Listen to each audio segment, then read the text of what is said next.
Welcome to another edition of Tiffincast. Today we are joined by Michael Howard, a photographer based in Nashville, Tennessee, and the founder of Musea.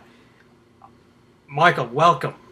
Thanks for having me, Sashi. How are you doing? I'm doing great. Now, I know tomorrow is a very busy day for you, so I want to keep this interview very, very short. Yes, thank you. As a photographer, as a portrait and wedding photographer, I've been using Musea for about almost a year now, I think, right? Is that fair?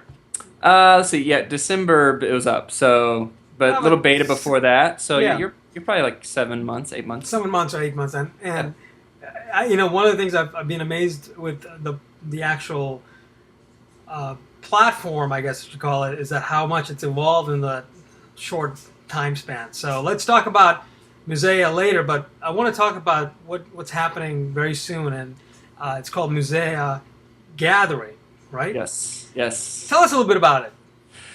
Well, yeah, I had this crazy idea. The reason we started the gathering is basically because we want to evolve Musea, the software side of the company. And instead of seeking an investor, we thought it would be a cool idea to do something different, just because that's part of the brand and what we believe at Musea is kind of challenging the status quo. And so instead of kind of seeking an investor, we decided, well, let's try this crowdfunding thing. But instead of just giving away kind of some cheesy perks, let's build it around kind of a convention, a conference, but we call it the Gathering. And so we more just want to be like a social event photographers. And so probably the reason we chose that is because I'm not totally satisfied with the options that photographers have, especially in the wedding and portrait industry, in terms of conferences, things like WPPI, Imaging USA, and some of the other PPA ones, things like that. Some of the things I don't like about those are just kind of the rock star mentality. Those just the really gear heavy focus when you go to those. Sometimes the idea of kind of you're selling magic bullets at those kind of things. And so I really want to do a conference that is built on the message of craft, hard work, and truth. And so there's no sexiness here of like, oh, you can be rich and famous in a year if you follow these 10 steps or anything like that. So I just wanted to bring in some hardworking photographers that I respect, that I know are going to give people the truth, and that just love photography and love the craft of it and want to see the future of photography be in a better place than maybe what it has been in the past 5 to 8 years. That's wonderful and very noble, in fact, because I echo everything you've just said about the industry and how crazy some of the bigger conventions are. Now, I've been to WPPI and I've been to the Imaging USA conventions as well, and I get lost in the mix of Mm-hmm. people. And perhaps I'm not looking for the rock stars in the industry there, and that's probably why I haven't really been affected by them as much. But Yeah. yeah, it is difficult to get into any of the seminars that they're hosting, and it's hard to even contact them. They're not accessible. Mm-hmm. Are you offering that promise that if people come to the gathering, people would be able to really connect with these photographers who are really down to earth people and be able Yeah. to learn from them, not just at the gathering but beyond the gathering? Yeah, I mean, I'm doing a podcast with all of them, and so that kind of gets people more familiar with them because not all of these people have done podcasts. But for the gathering itself, the schedule is it'll be February 4th is the first day, and that night is really just a celebration, kind of a party, and so everybody that is going to be speaking there will be there. So there'll be 3 or 4 hours, and people just be hanging out, and then I don't know what's going to happen after the official events. People might go downtown and grab some drinks or something. So yeah, I think everybody I've invited is very they're not going to be divas and need to go back and do their thing. I'm sure they're going to be sociable. And then the second day is going to be a speaking day, and so there'll be some breaks in between, and they'll be kind of doing their thing most of that day. But probably that night will be ending at like 6:30, I would think. And so that's another time for people. I'm sure that there'll be some post talking party things that's going to just randomly pop up, and then after that will be a series of workshops that people will be going to. And so if people end up buying into one of these workshops, and they'll have 1 to 3 days of one-on-one time, basically. I mean, one of 15, I guess, will be the workshop seats, but a much smaller group, and they'll be very focused, and they'll be kind of teaching and doing their thing. So for some people, if they do a 3-day workshop, they'll be there for a week, in Nashville, and they'll have a lot of time to really get to know the photographers, and get to hang out with them and just realize they're just real people with families, and they're all down to earth, just trying to make it like all of us. So there's no magic formula. Awesome. What would you say would be 3 takeaways that someone going to the gathering will receive as a part of being there? I mean, is there any sort of a promise that, hey, you're going to be a better photographer when you leave? Is there any promise that their businesses are going to get better in the next 6 months or a year? What is it that someone can say, hey, yeah, this is going to add value to my bottom line if I go to the gathering?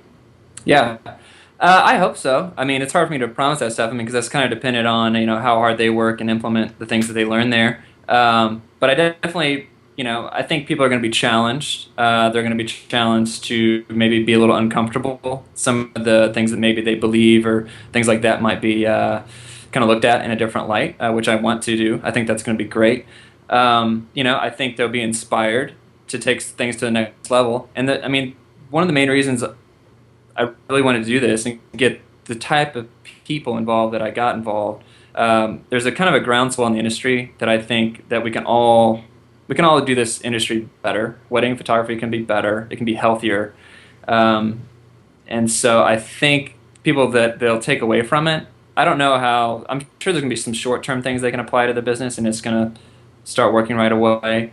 But I would really like them to be able to lay a foundation that they're going to see a long-term success with their business and not just little short tricks that are kind of trendy now. It'll be things that are classic, timeless, that they can build on and aren't going to go out of style. Awesome. Well, to that end, I think if I can make any kind of a suggestion, and I've been to a lot of these conventions and workshops. Yeah. I'd love to see some way where the workshop instructors are following up with these guys who are signing up for their workshops. Really, Yes. following up after 6 months, after a year, and saying, hey, where are you? Yeah. I think that would make it, that would give it so much more value. I keep in touch with some of the workshop instructors I've connected with over the last 10 years or so. And they continue to, mentor me in a way, not on a regular weekly basis, because no one can be expected to do that. But to say, hey, listen, this is what I have a question about. Do you mind answering it? And most people are like, no problem. Here's what I do. Try it out. I think that kind of a sort of back and forth is going to be golden for anybody going to the gathering, if that's going to be the case. Yeah, So. I think that is not a problem at all. I mean, that's something we can maybe try to set up on a more formal basis. But I also think a lot of the photographers I invited, they are involved in a lot of groups and forums anyway. And it's just in their general nature to kind of give back freely. When we have people, let me go over the roster real quick if people don't know who we're having coming to this thing. So we have Sam Blake and Dan O'Day. They're coming all the way from Australia for this thing. And they kind of started workshops this year. Fair Huristi, if anybody's taken one of his first shops, super giving, humble, just hardworking guy. Todd Reichman, super smart business guy, loves to stay in touch with people. Kirk Masson, just film guru, awesome dude out of Seattle. RZ Garcia, which was on a recent podcast we did, and I think a lot of people realize just how passionate he is about photography. Spencer Loom, he's got that Ground Glass blog that he does. And so that's just something he does freely just to give to the community. Jen Huang, who has done a lot of workshops, I think, and she has kind of a community that she can tie people into to keep track of everybody already. She's already got that on the back end. John Dolan and Holger Thoss, they've been around for, 15, 20 years. And so they, I think they love to give and mentor to people. The workshop they've been doing, I can't believe they have been as cheap as what they've been the past few years. So, and then Dave Jackson, which everybody knows Dave Jackson. If you know him, he's such a good guy. I mean, he posts behind the scenes stuff on his blog, and he just tells you everything. And he's been doing a workshop for a year and a half, 2 years now, and it's very affordable. And so he just when he got in the industry, people like Zach Arias and things really mentored him freely, and so he just wants to return that back freely. So I think being able to follow up with these guys, or the women we have, is going to be very easy. And we hope to make the gathering an annual thing. And so whether we have the same speakers back in 2014 or a mix of them, maybe they'll just come as guests the following year. I don't know. Hopefully they'll just be a part of the community. Because we really want to build Musea and the gathering around a community of photographers, and not just kind of a one-hit thing. So just to keep the conversation going all the time. Excellent. Thank you, Michael. I appreciate the time, and the very best of luck to you and the gathering. If my schedule permits it, I will be there. Promise Awesome. you. Okay. It sounds like tailor-made for me. I mean, in terms of the concept, in terms of the philosophy, in terms of just the people who are going to be there. The people you mentioned were all, almost all of them are known to me one way or the other, and I do follow them and their work, and they're truly, like, you can feel how passionate they are about their work. And you're right, they're all pretty good about sharing what they know about the business, and that's amazing. Yep. I think if there's anything that's changed in the last 15 years, that's probably it, where photographers have stopped, at least most of the ones I know, have stopped hiding behind their craft and saying, hey, this is a secret, to, hey, this is not a secret, you can do it too, but of course you got to have to work your tail off for it, Right. So exactly. I'm very excited for the Musea Gathering. I really am. So thank you so much Thanks, for coming on and talking about it. And I'll see you in a couple of weeks in Appleton, Wisconsin. Yep, I'll be there. Yeah, at Dave Jackson's place. So talking more about the future of Musea and getting into some details of stuff. So Wonderful. It'll be good. Thank you so much again, Michael. No problem. Thank you.